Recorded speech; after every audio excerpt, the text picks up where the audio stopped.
Hi, this week we're going to talk about forms, and then we'll also discuss about tables, and we'll talk about HTML structure. So we'll start with HTML structure, but before that I'll introduce comments. So you can create a new file or you can create a new folder and you can name it forms or you can name it HTML structure. So what I'm going to introduce first are known as comments. So when you're writing a HTML comment, you start with that anchor, then you have that exclamation mark, and then you have these two like that. And so you can write your comment there. I can write this week.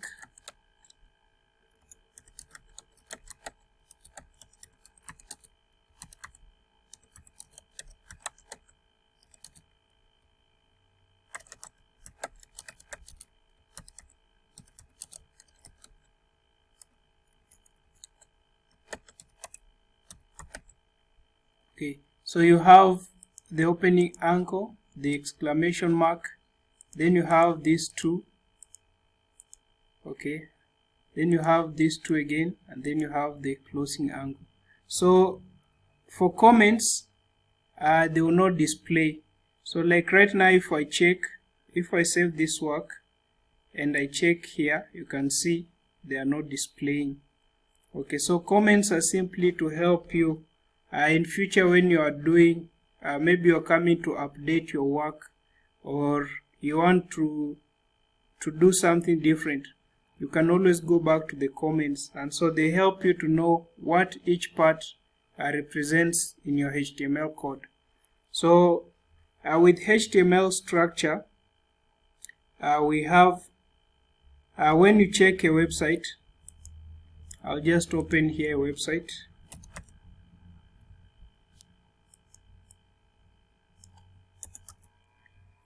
So when you visit different websites, you'll see they are separated into various sections. Like you can see this one, you can see you have the menus up here, you have the logo, then you have another menu here, then you have this part, this like the banner, you have the information, all that, like that, all this information. Then you have at the bottom here something else. So all this, they're divided into different parts. So you can have this could be the header. Okay, so the header can have the navigation links and all that.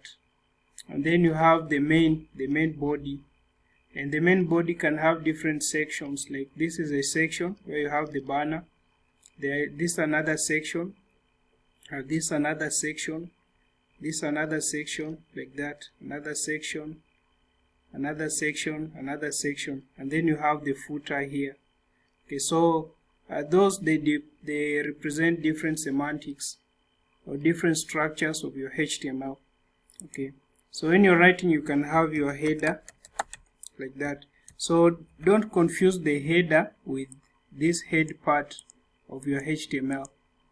Okay, because a HTML file is made up. You have the HTML opening and closing tags, then you have the head, and then you have the body. So those are usually the major parts of a HTML file. Okay, but the header now is to help you with the semantics, to give structure to your content. And within the header you can have a logo, and the logo could be an image. Okay, and you can have the navigation links like that. Okay, and then you can have another one is main, like that. And within main you can have sections, different sections. You can also have like when you look at blogs, most blogs they have information by let me check this one here, if they have a blog. They don't have here, let me see at the bottom. Yeah, they have a blog. So if you check the blog mostly, you'll see they have some information on the side of it. So this is how the block generally looks like. So if I go into a specific content, most blocks they'll have some other info on this other side. Okay, so this looks different in structure. Okay, so with that I use this aside, and then you also have another one, another semantic, and that is article. So article could be in a section or it could be on its own. So we'll discuss it more. We'll discuss article when we'll be doing what are known as media cards. Media cards.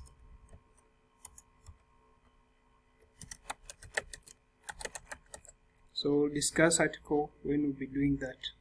Okay, so all these they form part of the semantics, the major ones, in addition to the HTML tags that we already discussed. Okay, so I haven't put any information in these tags, so nothing will really show on the website here. So another thing is the tables. Okay, so I'm just going to do my tables. I'm going to do my tables in here in this section. So to do a table, you start with the table tag like that, and then I want to give this table a title, so I use caption. Okay, so I could write here students like that, students population. So if I save this, you can see it shows here. Okay, so I want this, and then when you're writing, so you have the table tags, opening and closing tag, and then if you want to have a title, you can use the caption. Now if you want to have the rows and columns, you always use this one, tr, so that's table row. And then within a table you can always have table headings, which is th. So like I can write student, I can write the classes,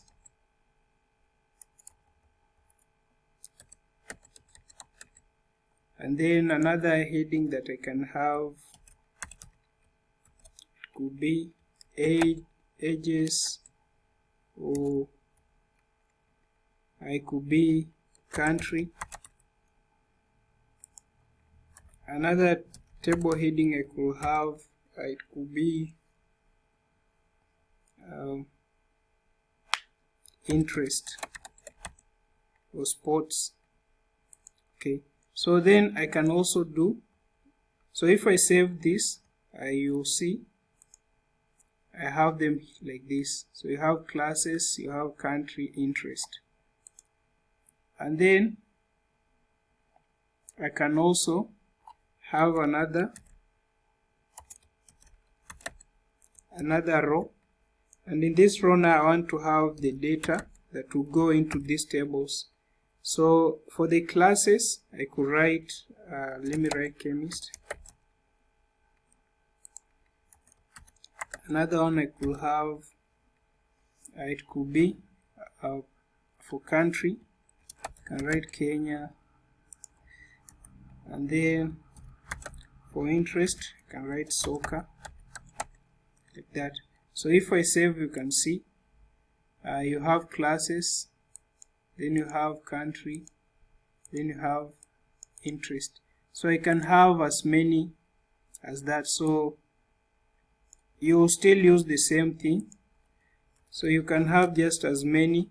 So you have to be keen when you're writing this, so that you won't be writing heading when in reality you mean something else. Okay, and then you should not use tables when you want to lay out your content. Use CSS for that. So when you look, you can see I have all this. So however, it doesn't seem as if it is a table. So if I want that table to display, I'll come here and I'm going to add border like that. So I can just write 1. Okay, so if I save, you can see I have the table like that. Okay, so we'll discuss more when we'll be doing CSS. And then I want this table to be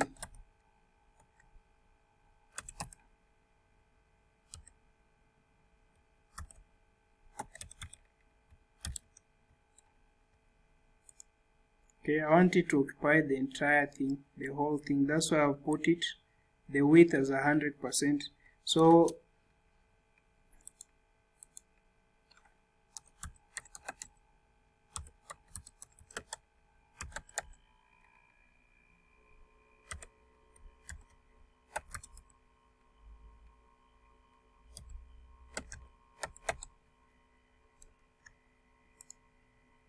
okay, so when we'll be discussing more on this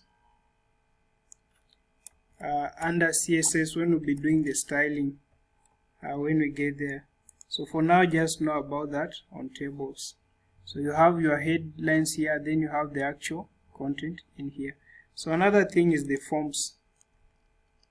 Okay, so to do a form, I'm going to do another section here, another section.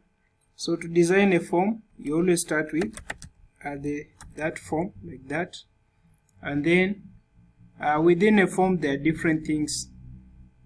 So you can, depending on what you want to collect from your site visitors. So if I want to collect names, I can always use label so that people can know what they are supposed to enter. And then I can do input. So when you write input, you indicate type. So if it is a name, that is text.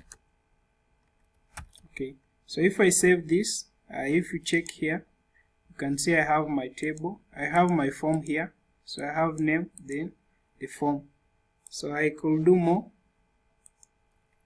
So I'm just going to use this break, so that next I want to do password, and then input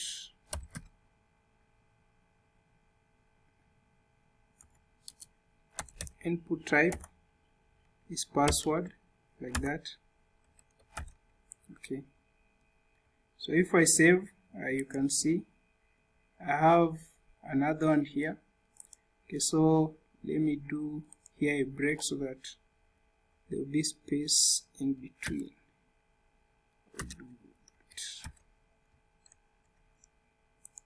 Okay, so there's this space. But when you're doing CSS, you really don't need to do to add the breakpoints. Okay, so I'm going to just add another form element and label email. So input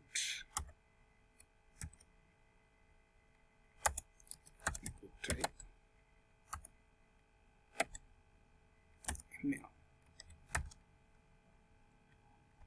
Okay, so you can see I have this one here. So I'll add break here, a breakpoint like that. Okay, so there are many others. You can have check boxes and all that. So you can always visit the internet to find more. You can search for HTML forms and it will give you more information. So let me know if you have any questions about anything. Have a wonderful rest of the week.